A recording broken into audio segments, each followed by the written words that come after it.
ഓം ശ്രീ ഗുരുഭ്യോ നമഃ.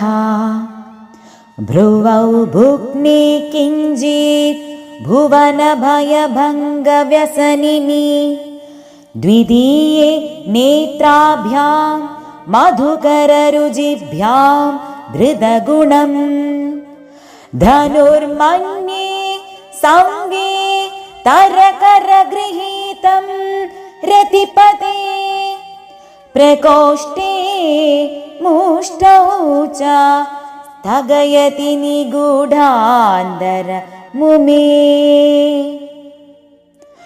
ഓം ശ്രീ മഹാദേവ്യേ നമഃ. സൗന്ദര്യലഹരി ശ്ലോകം 47. ദേവിയുടെ വളഞ്ഞ പുരികങ്ങളെ വില്ലായും രണ്ട് നേത്രങ്ങളെയും ഒരേ ഞാണിന്റെ കയറുകളായും ഇവിടെ ഉപമിച്ചിരിക്കുന്നു.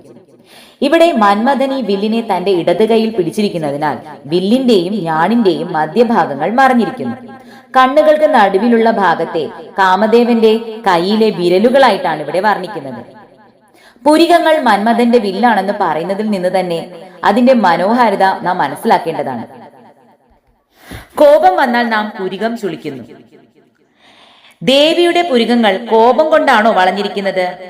കോപത്താൽ ചുളിഞ്ഞാൽ പുരികം മുകളിലേക്ക് കയറി സ്വതവേ വളവ് പോലും ഇല്ലാതായി ഒരു നേർ വര പോലെയാകുന്നു. എന്നാൽ ഇവിടെ ദേവിയുടെ പുരികങ്ങൾ വില്ലുപോലെ വളഞ്ഞിരിക്കുന്നു. ഭയ നിവൃത്തിക്കായി അഭയഭാവം കാണിച്ചുകൊണ്ടാണല്ലോ ദേവി ഇരിക്കുന്നത്.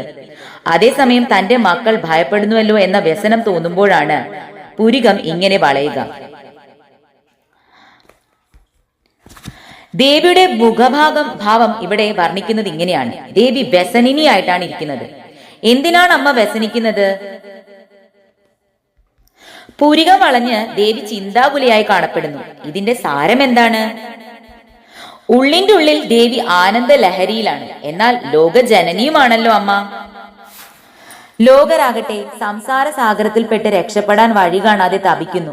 രക്ഷപ്പെടാൻ അമ്മ പല വഴികളും കാണിച്ചു കൊടുക്കുന്നു. എന്നിട്ടും അതൊന്നും ശ്രദ്ധിക്കാതെ ഇവർ കഷ്ടപ്പെടുന്നുണ്ടല്ലോ. ലോകത്തിന്റെ ഈ പേടി നീക്കണം എന്ന് ചിന്തിച്ചിട്ടാണ് ദേവി വ്യസനിച്ചിരിക്കുന്നത്. എല്ലാ പേടികളും ഇല്ലാതാക്കണം അമ്മയ്ക്ക്. അതിനുവേണ്ടി പുതിയ പുതിയ മാർഗങ്ങൾ ആചാര്യന്മാർ എന്നിങ്ങനെ കാണിച്ചു കൊടുത്ത് ജനങ്ങളുടെ ഭയം നീക്കുന്നു. അതിനായി വളഞ്ഞ വില്ലുപോലെ പുരികങ്ങൾ ചുളിച്ചിരിക്കുന്നു. തന്റെ കുട്ടികളുടെ കാര്യത്തിൽ ഒരമ്മ എപ്രകാരമാണോ വ്യാകുലപ്പെടുന്നത്, അതുപോലെ ഈ കുട്ടികൾക്ക് ഭയമോ വിഷമങ്ങളോ ഒന്നും ഉണ്ടാവരുതേ എന്ന് കരുതി കൃപയോടെ വ്യസനിച്ചുകൊണ്ട് പുരികങ്ങൾ വളച്ച് അമ്മ ചിന്താകുലയായിരിക്കുന്നു. പുരികം നോക്കിയാൽ മനസ്സറിയാം. അതിനെ സൂക്ഷ്മമായി ശ്രദ്ധിച്ച് ആചാര്യർ ഈ കൃതി രചിച്ചിരിക്കുന്നു. നമ്മുടെ കുട്ടികൾ ഭയപ്പെടുന്നു, അതില്ലാതാക്കാൻ എന്തു ചെയ്യണം എന്ന ഗാഢ ചിന്തയിലാണ് അമ്മ. അപ്പോഴാണ് ആ പുരികം ചുളിയുന്നത്. ആരെങ്കിലും ഭീഷണിപ്പെടുത്തുകയോ തട്ടിക്കയറുകയോ ചെയ്യുമ്പോഴും നമ്മുടെ പുരികം വളയും. ഒരാളുടെ സങ്കടം തീർത്ത് അയാളെ ഉത്സാഹപ്പെടുത്തുമ്പോഴും വേറൊരു വിധത്തിൽ പുരികം വളയും. ഭുവന ഭയഭംഗ വ്യസനിനിയായ അമ്മ ജനങ്ങളുടെ ഭയം അകറ്റുമ്പോഴും പുരികം ചുളിഞ്ഞിരിക്കാം. ഭയം വരാതെ മുൻകൂട്ടി തടുത്താല് ഭയത്തിന്റെ സവിശേഷത അറിയില്ല. അങ്ങനെ വന്നാൽ നാം അമ്മയെ സ്തുതിച്ച് ഉരുകില്ല. സ്മരിച്ചു സ്വയം ശുദ്ധരാകില്ല. അമ്മയുടെ കാരുണ്യ രക്ഷണത്തിന്റെ മഹിമ അറിയില്ല. ഭയം വന്ന് ആ ഭയം അമ്മ ഇല്ലാതാക്കുമ്പോൾ നാം അമ്മയുടെ പാദങ്ങളിൽ മുറുക്കെ പിടിക്കുന്നു. അപ്പോൾ അമ്മ നമുക്ക് ആനന്ദവും ശാന്തിയും നൽകുന്നു. മന്മഥൻ ദേവിയുടെ ഈ വില്ലാകുന്ന ആ പുരികങ്ങൾ കുലച്ച് ആരെ ജയിക്കാനാണ് പുറപ്പെടുന്നത്?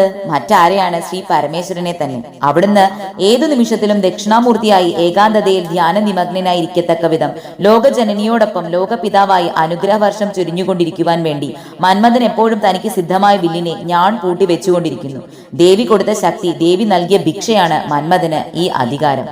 ദേവിയുടെ ഉപകരണം മാത്രമാണിപ്പോൾ മന്മഥൻ. അതുകൊണ്ടാണ് ദേവിയുടെ ചില്ലിക്കൊടി, മിഴീണകൾ എന്നിവയെ തന്നെ തന്റെ ഉപകരണങ്ങളാക്കി മന്മഥൻ കാട്ടുന്നത്. ശ്രീ പരമേശ്വരൻ ദഹിപ്പിച്ച കാമനെ ജീവിപ്പിച്ചത് ദേവിയുടെ മഹിമയാണ്. സൃഷ്ടിലീലയ്ക്കായി അത് ചെയ്തു. സൃഷ്ടിയിൽ നശിക്കുന്ന ജനങ്ങളെ രക്ഷിക്കാൻ ദേവിയുടെ മറ്റൊരു ലീല. ശിവപാർവതിമാരായി അച്ഛനമ്മമാരായി വർത്തിച്ചു. മക്കളെ അനുഗ്രഹിക്കാൻ സദാ സഹകരിക്കാത്ത ശിവൻ ഒറ്റയ്ക്ക് പോയി ധ്യാനത്തിൽ മുഴുകിയാൽ എങ്ങനെ? അപ്പോൾ ദേവി പ്രാണഭിക്ഷ നൽകിയ മന്മഥൻ ദേവിയുടെ പുരികങ്ങളെ വില്ലാക്കി കൺമിഴികളെ ഞാണാക്കി സദാ ആയത്തമാക്കി നിൽക്കുന്നു. ശിവന് വൈരാഗ്യം വരാൻ അനുവദിക്കാതെ ആ പുരിക ചലനത്തിൽ അടങ്ങി ഒതുങ്ങിയാണ് ബ്രഹ്മാവ് മുതൽ സദാശിവൻ വരെ അവരവരുടെ കർമ്മങ്ങൾ ചെയ്യുന്നത്. നമ്മളും നന്നായി ദേവിയെ ധ്യാനിച്ച് ഈ പുരികക്കൊടിയെ ധ്യാനിച്ച് അമ്മയുടെ പ്രീതിക്ക് പാത്രമാവും വിധത്തിൽ അടങ്ങി ഒതുങ്ങി വിനയത്തോടുകൂടി ജീവിക്കണം. അപ്പോൾ മന്മഥൻ പോലും ഭയന്ന് നമ്മോട് അടുക്കില്ല. ആദ്യന്തരഹിതയും ആദി പരാശക്തിയുമായ അമ്മേ, ഞങ്ങളിതാ നമസ്കരിക്കുന്നു. വാത്സല്യ അമൃതം അരുളിയാലും സർവം ശ്രീ ജഗദംബാർപ്പണമസ്തു.